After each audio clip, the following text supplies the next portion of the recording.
Welcome Jessica Holmes, Democratic nominee for State Auditor, to State Lines. Thank you for being here. It's my pleasure. Well, first start out, you're already the sitting state auditor. You were appointed by Governor Cooper, so do you consider yourself an incumbent or an open seat candidate for this race? I am the incumbent. Every day I go to the office and I do the work. Tell us about yourself, your legal background. I know just enough about you, but I can't explain you better than you can explain yourself. I'll start by sharing that I was born and raised in rural eastern North Carolina, a small town called Maple Hill in Pender County, the proud product of our public school system. A first-generation college student, double Tar Heel, go Heels, forever and always. And in 2014, I first made history as the youngest person ever elected as a Wake County Commissioner. Several years later, I had the opportunity to serve as chair of that board, representing over 1 million constituents and helping to manage an over $1 billion budget. And here we are today, and I sit at the Council of State as the first woman of color to ever serve on North Carolina's Council of State. When do you know you've run your course as a leader? Because Wake County Commission chair is a big deal in this state, and you did it. You accomplished it. You could have likely stayed there a long time, but when do you know it's time to move to something different? In my case, I decided to run for Commissioner of Labor in 2020 and came within about 1% of the vote, receiving over 2 million votes from across the state. As someone who is not an incumbent. And in terms of knowing when it's time to leave, when it's time to pass the baton, I think you just know it. And in my case, in the Wake County Board of Commissioners, there's still a lot of work to be done. And I think I've left a pretty strong template for a lot of that work, particularly as it relates to funding and education, affordable housing, and really focusing in on our most vulnerable communities, including our seniors and people with disabilities.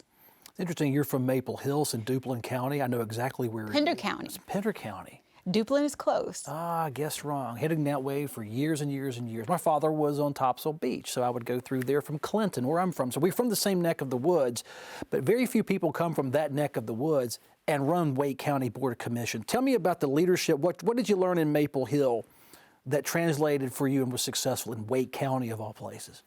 Well, one thing it taught me is the intricacies of the rural-urban divide. For example, when it comes to school funding, the Wake County budget allocates about $500 million towards the school system.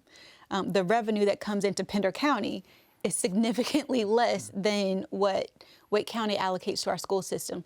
So it afforded me a very unique perspective in terms of understanding the challenges that our rural and our urban communities face, which are very distinct.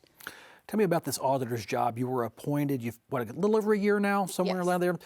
How's that job been? What was it about it that made you say, I'm going to, apply to run and be the state auditor, at least be on the Democratic ticket?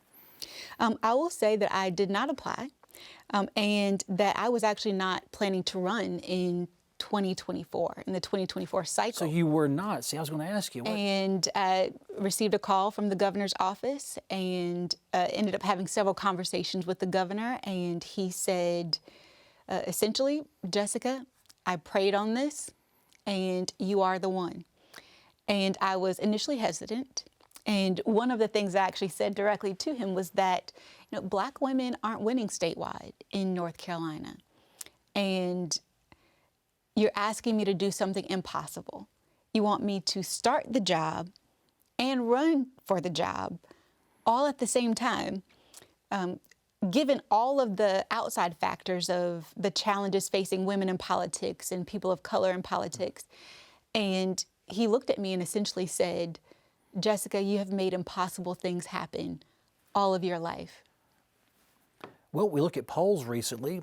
Donald Trump seems to be leading slightly in this state. He's won the last couple of times. It's not impossible for a Democrat to win in a Trump year. Roy Cooper's living proof of that. So what do you say to Trump voters who are looking at that auditor's race as one of their options on the ballot? What makes you the best choice, even if they want to go red at the top of the ticket? Well, North Carolina is known for sort of zigzagging when it comes to voting, which is how we ended up with a Democratic governor and a largely Republican General Assembly and a Republican lieutenant governor. That said, what I would say to those people is that while the state auditor's race isn't very sexy, it's not typically the one that lands in the headlines. It's one of the most important positions in state government when it comes to following the money and making sure it gets to the people and places that it needs to get. And so what I would say to those people is that money isn't red or blue, it's green. And per statute, the state auditor is the state's independent auditor. And therefore, while I certainly have a political affiliation, that does not and should not come into play when it comes to conducting the work. And I can assure you that at any given time, it is not unusual for someone on either side of the aisle to be upset with the state auditor's office, because my mindset is to just do the work and follow the money, regardless of where it goes. I'm particularly passionate about things like hurricane relief.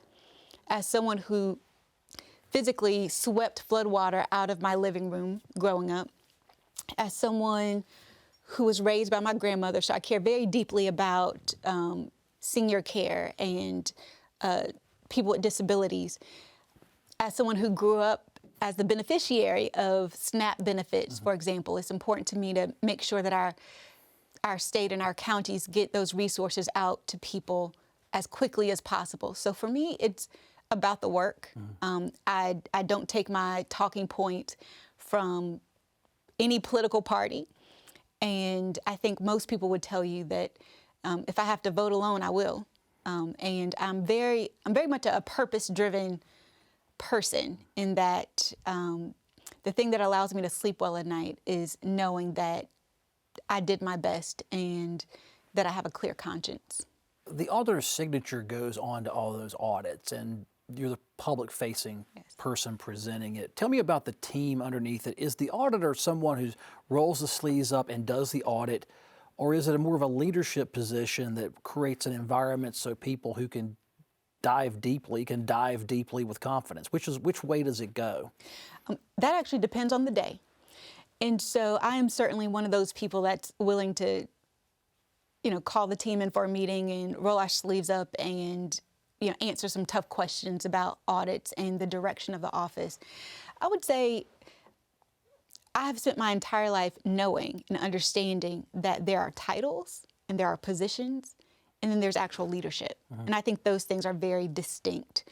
And I work really hard to not just have the state auditor's title, but to be a leader within our team. I have been very fortunate in inheriting a very solid and competent team that is similar to me in that we just want to do the work.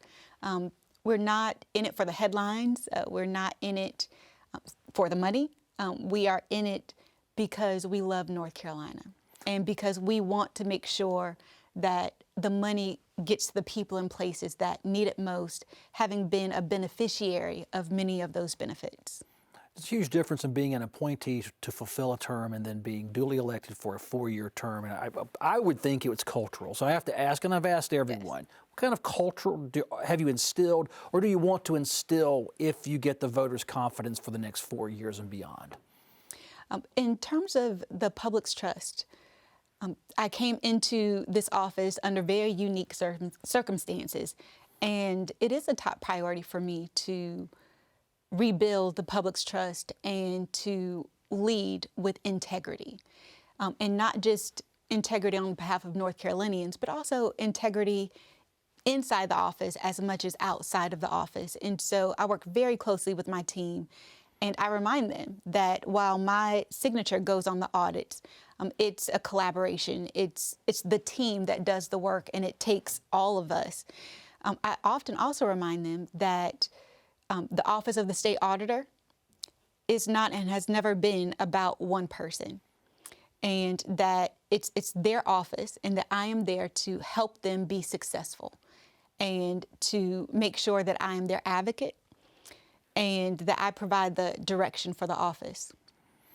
What should legislators and other government watchdogs expect of you compared to what they received and expected of Beth Wood, who was in the office until 2023? I will note one thing that they can expect from me is my continued advocacy for additional resources. There are vacancies all across state government, and my office is no different in that regard. So I will be very consistent in advocating for funding increases for all state employees, and also flexibility in the funding that we do receive. I think they can count on me to be a straight shooter and to say what I mean, and for me to mean what I say, and to know that when I sign an audit, that it has been done with integrity. It has been done in a unbiased and irrefutable way to the best of my ability. We've got 1 minute left in this interview segment. I want to ask you, on behalf of the people of North Carolina, are there certain audits they can expect from you? Are there certain focuses or attention you're going to give to certain departments inside our state government if elected?